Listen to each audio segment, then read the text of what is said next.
તો મોરબીમાં સ્થાનિક સ્વરાજ્યની ચૂંટણી માટે મતદાન શરૂ થયું છે ત્યારે રાજ્યમંત્રી કાંતિલાલ અમૃતિયાએ પણ મતદાન કર્યું છે ત્યારે પરિવાર સાથે પહોંચીને મતાધિકારનો ઉપયોગ કર્યો છે ત્યારે વોર્ડ નંબર 3માં અરુણ દયનગર શાળામાં મતદાન થયું છે ત્યારે લોકશાહીના પર્વમાં ઉત્સાહભેર ભાગ લેવામાં આવી રહ્યો છે તો મતદારોને પણ મતદાન કરવા માટે અપીલ કરી છે તો શાંતિપૂર્ણ માહોલમાં હાલ મતદાનની આ પ્રક્રિયા ચાલી રહી છે તો વોર્ડ નંબર 3માં અરુણ દયનગર શાળામાં મતદાન યોજાઈ રહ્યું છે ત્યારે લોકશાહીના પર્વમાં લોકો પણ હવે ઉત્સાહભેર જોડાઈ રહ્યા છે તો રાજ્યમંત્રી કાંતિલાલ અમૃતિયાએ મતદાન કર્યું છે તો મોરબીમાં સ્થાનિક સ્વરાજની ચૂંટણી માટે હાલ મતદાન શરૂ થયું છે ત્યારે કાંતિલાલ અમૃતિયાએ પણ પોતાના મત અધિકારનો ઉપયોગ કર્યો છે અને પરિવાર સાથે પહોંચીને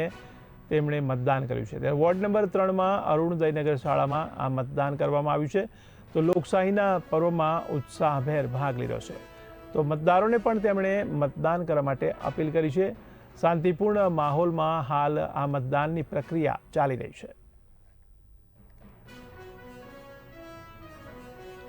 આજે છેલ્લા લગભગ 15-20 દિવસથી હું મોરબી જિલ્લામાં મોરબી શહેરમાં જે પ્રચાર કરું જે મતદારોનો મિજાજ ભારતીય જનતા પાર્ટી તરફ છે એવું મને લાગે છે અને વર્ષોથી આ જે પ્રેમ મળ્યો છે એ પ્રેમ માટે જ્યાં જ અહીંયા 1000, 2000, 1500 માણસ અમારા મહેશભાઈ હતા હમણાં જ આગેવાન કોંગ્રેસ આગેવાન મારે અહીંયા અમે જ કાર્યાલય છે તો સાંજે 5-15 જણા હોય ને અમે જ્યાં જઈએ અહીંયા 500-1000 માણસ આવે એટલે મને એવું લાગે છે